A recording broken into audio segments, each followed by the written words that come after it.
Gaano karaming kotse meron kayo? Parang dito sa baba, parang personal use lang namin. Nasa 30 plus na yata siya. 40. Mga 40 plus.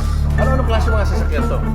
Usually gusto namin yung mga SUVs para kasi apat yung mga anak namin. Isang sakayan lang kami lahat. Parang nasa isang sasakyan lang. Nagagamit niyo ba lahat yan? Hindi na nga. Hindi na nga. Kasi dami. Yung iba, pinapagamit namin sa mga bata as pangkatid sa Yung school. hatid sa school yung mga bata. Or dalawang anak ko kaya na mag-drive. So minsan ginagamit nila. Anong klase mga kotse to? Describe mo sa amin. Okay, so mostly American car siya. So ito yung Cadillac, white and black. Black. Ito yung sports niya, sports edition. version. And syempre yung Lincoln Navigator, ito yung una na bili namin. Tapos yung black pa lang una na bili namin. Tapos yung white, gusto ko may white din siya. Ito isa. GMC Denali. So, black and white version din siya. Pero ito, diesel to. Ito gas. Ito, nakita ko to, sinerge ko talaga sa ano to. Walang ganito sa Philippines. Grand Wagoneer, parang jeep. So, wala siya dito, walang ganito sa Manila. May isa yata kumuha, pero nag-iisa lang itong kulay na to. Galing saan to? Pinaship ko from the US. Bakit nagustuhan mo to? Ewan ko, ang ganda ng body niya eh. Tapos parang compact lang din siya. Tapos yung color kasi, ang ganda, gusto ko red. Nagmamaneho ka rin. Marunong ako mag-drive, left, right. Hindi ako marunong mag-park. Yung sa likod, yung Suburban, Sa iyo. dito na yan, local ko na nabili yan. Suburban na lang. Oo, si Suburban. Tsaka si Wow, ganda. Alphard. Ganda naman ito. So, mahilig kami sa mga malalaking kotse Oo nga kasi eh. para kasya kami. Tsaka yung mga anak ko kasi malalaki. So, here naman, mga pick-up tong dalawang to. Natuwa naman kasi ako sa kanyang lalaki niya eh. So, ito yung Dodge Ram. And then, the Tundra na Toyota. Sobrang comfortable nila ng suspension nito. And then, the Toyota Sequoia. This is the TRD Pro. So, more sports, Tapos, ito yung Capstone, yung high-end niya. High-end version. And then, ito sa mga unang sasakyan na na-purchase namin, yung X5, tsaka yung F-Pace na Jaguar. Ang mga unang sasakyan namin. Anong pinakalagi niyo nagagamit ng sasakyan? Yung Rolls. Ito yung one of the first cars na meron talaga kami. Altera. Ano na to, hindi na nag-reproduce to. Mercedes-Benz, yan, GLS. One of the S-Class series ng Benz. SUV din siya, hanggang likod, tatlong row siya. And then the Volvo XC90. Ito yung gustong-gusto ko na dati na unang bilhin. Nung nabili na namin siya, hindi ko na ginagamit. Oo, ang anak ko, ewan ko, anak ko gumagamit nito. Napakaswerte naman ng mga anak niyo. Oo. And this is one of the most expensive purchases na kotse noon. Nabili namin. This is the autobiography Range Rover. Range Rover. Oo, so, pinakamahal ko noon. Wala pa yung mga nandun sa harap. Yan. Ito bago na. The Evoque.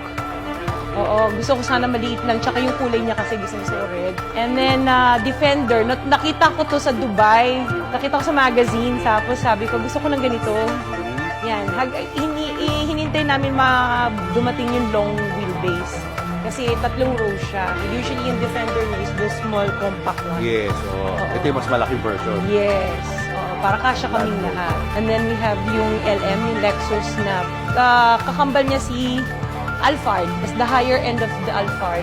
Pero Lexus ang ano niya. And of course, yung LC2. And then sabi ko, gusto ko ng artista van. Yung Savannah, nagpahanap talaga ako yung artista van. Kung tawagin. So, GMC siya. Nung unang bili namin ng white na Cadillac, dumating tong Ford Bronco. Binalik to. So, this is one of the first editions of the Ford Bronco. Ito yung Benz GLE. Ito yung unang namin na Mercedes-Benz. Tapos, ito yung X7. Nung lumabas siya, bumili kami kaagad. Natuwa naman ako. Tapos, we have yung Sprinter. Isang artista van din siya. Talagang showbiz na showbiz. Ito naman for long drive, yung malalayo. Sobrang komportable niya. Tsaka yung loob kasi niyan, parang captain's chair yung mga nasa loob. Hindi ba siya malakas sa gas, yung mga sasakyan? Hindi na namin maramdaman kasi paiba-iba nga ng sasakyan, kaya hindi namin alam kung gaano kalakas kumonsumo. Ito naman, the Gladiator. This is my son's car birthday gift namin sa anak ko. Nilagyan niya ng kung ano accessories eh. Ito. This Porsche. is the Porsche, yes, Cayenne.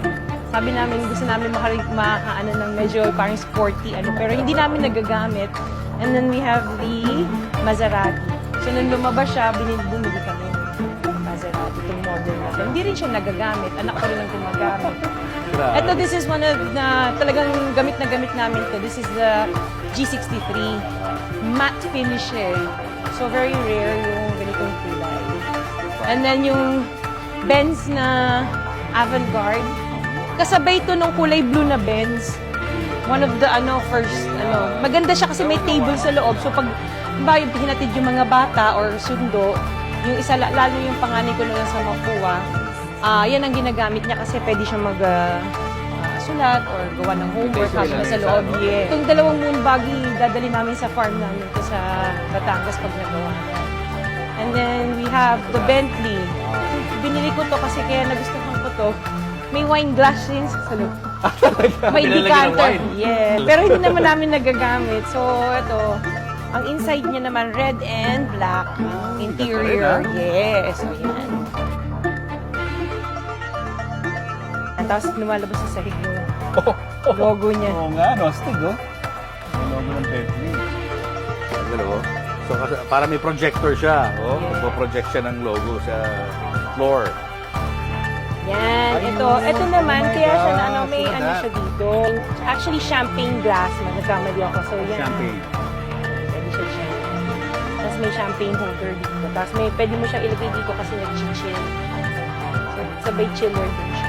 So, pag armrest lang siya. On a normal day. Oo. Para kang nasa first class na aeroplano. Mercedes-Benz may iba. Yung SUV version ng kinuhan namin. Yung color niya, ganda. Oh. Yes. Ano siya, two-tone.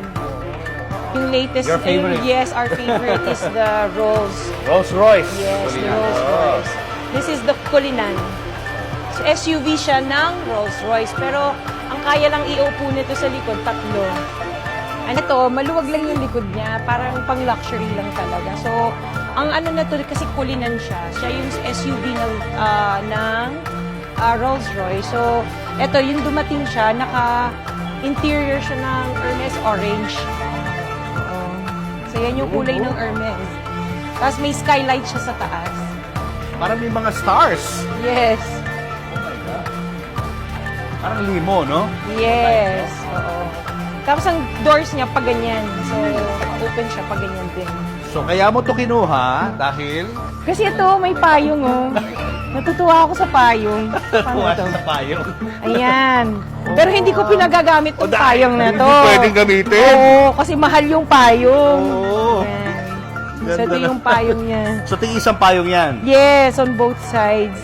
So, yan yung feature niyang rolls na kaya ako siya nabili kasi tuwa ako sa payong. Magkano naman yung ganyan? Ha ha! Aha!